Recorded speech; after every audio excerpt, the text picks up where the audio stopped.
আমি তোমাকে ভালোবাসি, তাহলে আমার সাথে এখন এত খারাপ ব্যবহার করো কেন? কি বললে? খারাপ ব্যবহার করি? ভালো না লাগলে ব্রেকআপ করে ফেলো। সরি।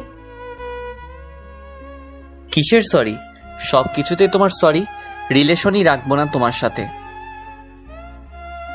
প্লিজ এমনটা করিও না। চুপ থাকো। আমি তো তোমার সাথে রিলেশন করতে চাইনি। তুমি তো আমাকে নানা কথা বলে তোমার প্রতি মায়া সৃষ্টি করেছো, তাহলে এখন তুমি আমার সাথে এত খারাপ ব্যবহার কেন করো? বলছি না চুপ থাকো। এত প্যাচাল ভাল লাগে না। বাহ, আগে আমার সাথে একটু কথা বলার জন্য কত কিছু করতা, আর এখন আমার কথাই শুনতে ইচ্ছে করে না।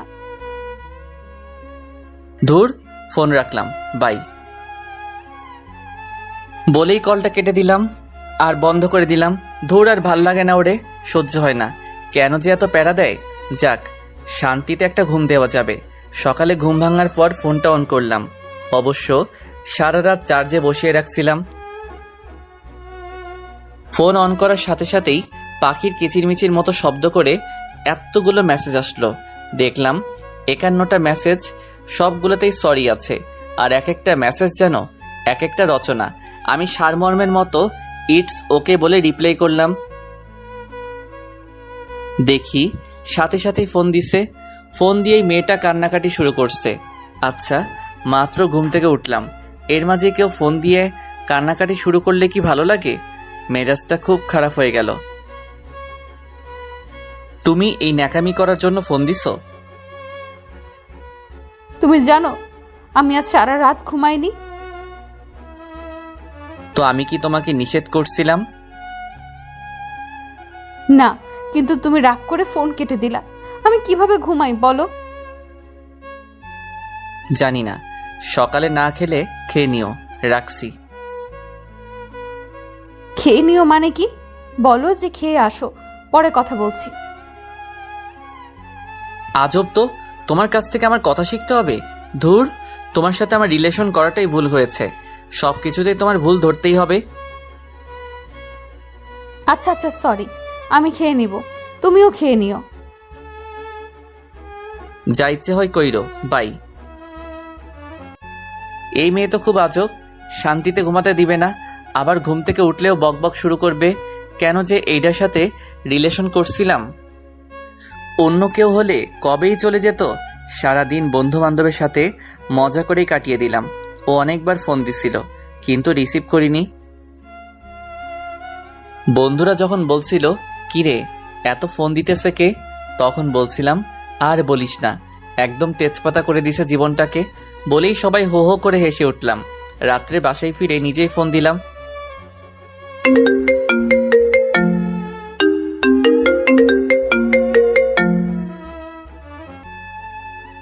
হ্যালো। এই কোথায় ছিলা সারাদিন? কোথায় ছিলাম মানে? জানতে পারি নাকি? জানতে পারো, কিন্তু যেভাবে বলছো মনে হয় আমাকে সন্দেহ করো। না না, সন্দেহ না। তাহলে ফোন দিলাম, জিজ্ঞাসা করবা কেমন আছি কি করি, তা না উল্টা বলছো সারাদিন কই ছিলাম। আসলে কি জানো, তুমি আমায় বিশ্বাসই করো না। রাত্রে খেয়ে নিও। ভাবছি অনেকক্ষণ কথা বলবো, তা না দিলা মনটাকে খারাপ করে। তাড়াতাড়ি ঘুমাই পইরো। শুভরাত্রি। হ্যালো, ওই হ্যালো, প্লিজ শোনো। কি বলবা বলো? একটা কথা বলি, তুমি রাগ করবা না তো? বলো কি বলবা? আজ না একটা ছেলে আমাকে কল দিয়েছিল। আমি নাম্বার চিনি না, তাই রিসিভ করেছিলাম। ছেলেটা নাকি আমায় পছন্দ করে। পরে আমি ফোন কেটে দিছি, নাম্বারও ব্ল্যাক লিস্টে রেখে দিছি। এত হাসার কি হলো? ও এক ছেলে পছন্দ করে, আবার ফোনও দিচ্ছে, এই কারণে মন খুশিতে নেচে উঠছে, তাই না? ছি, অন্য একটা ছেলের জন্য আমার কোনো খোঁজ নিলা না আজ? তোমায় অনেকবার ফোন দিয়েছিলাম তো। দূর, ফোনটাই কেটে দিলাম। মেয়েটাকে কষ্ট দিলে মুখে একটা রহস্যময় হাসি ফুটে ওঠে। সবসময় ঝগড়ার সময় ওকে দোষ দেই, আর ও এতে নিজেকে অপরাধী মনে করে। আর কখনো আমার সাথে রাগ করলে ইমোশনালি ব্ল্যাকমেইল করে বিভিন্ন কথা বলি, তখন উল্টা নিজেই আমায় সরি বলে। অর্থাৎ দোষ ওর থাকলেও ওকেই সরি বলতে হবে, আমার দোষ থাকলেও ওকেই সরি বলতে হবে। তো এভাবেই চলছিল। সব সময় ওকে ঝাড়ির উপর রাখতাম, অন্য কোনো রাগও ওর উপর প্রয়োগ করতাম। কিন্তু মেয়েটা মৃদু হাসিতেই সব মেনে নিত। ইদানিং সময় নামক জিনিসটাকে ওকে একদমই দেয়া হয় না। হঠাৎ একদিন ও বলল ওর নাকি বিয়ে ঠিক হয়েছে। এটা শুনে আমার এত খুশি লাগছিল যা বলে বোঝানো সম্ভব না। বন্ধুদের সাথে পার্টিও দিছি, মনে হচ্ছিল বাঁচলাম। কিন্তু শেষ দোষটা ওকেই দিব, তাই আরো কিছু ইমোশনালি কথা বলতে থাকলাম। কি, তুমি বিয়ে করে নিবা? আমার কি হবে? আসলে মেয়েরা এমনই হয়, ভালোবাসে একজনকে আর বিয়ে করে আরেকজনকে। তোমাকে এত ভালোবাসার এই প্রতিদান দিলা? আসলে সব মেয়েরাই এক। আমি কি করব বুঝতে পারছি না। তুমি প্লিজ কিছু করো। তুমি প্লিজ তোমার বাবা মাকে আমার বাসায় পাঠাও, ওনারা কিছু একটা করবেন। আমি তোমাকে ছাড়া থাকতে পারবো না। আমি কিছু জানি না, আমি তোমাকে বিশ্বাস করছিলাম, তুমি শেষ পর্যন্ত আমার থেকে চলে যাচ্ছ। প্লিজ এমন করে বলিও না। তো কেমন করে বলবো? কেন যে তোমাকে এত ভালোবাসছিলাম নিজের কাছেই লজ্জা লাগছে। কাকে ভালোবাসছি আমি? একটা স্বার্থপরকে? মেয়েটা কাঁদছে আর আমি তো মনে মনে হাসছি। এভাবেই আরো কয়েকদিন চলে গেল। আজ মেয়েটার বিয়ে। ওর বিয়ে হওয়াতে আমি মনে হয় সবচেয়ে বেশি খুশি হয়েছি। বিকাল 5টার দিকে একটা ফোন আসলো। রিসিভ করার পর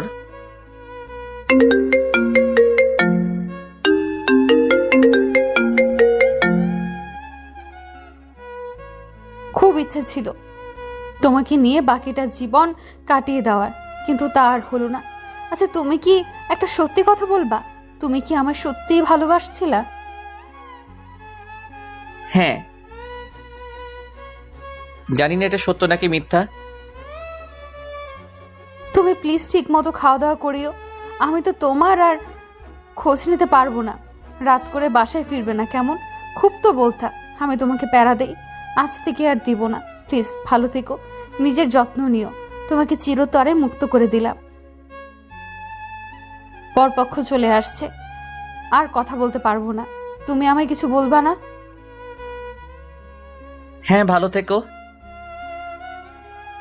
আর কিছু বলার আগে দেখলাম মেয়েটা ফোন কেটে দিছে। এই প্রথম ওর জন্য বুকের মাঝে চিনচিন ব্যথা অনুভব হচ্ছিল। তারপরও মনকে সান্ত্বনা দিচ্ছিলাম, যাক ভালোই হলো, হাঁপ ছেড়ে বাঁচলাম। আজ রাত্রে আর বাইরে গেলাম না।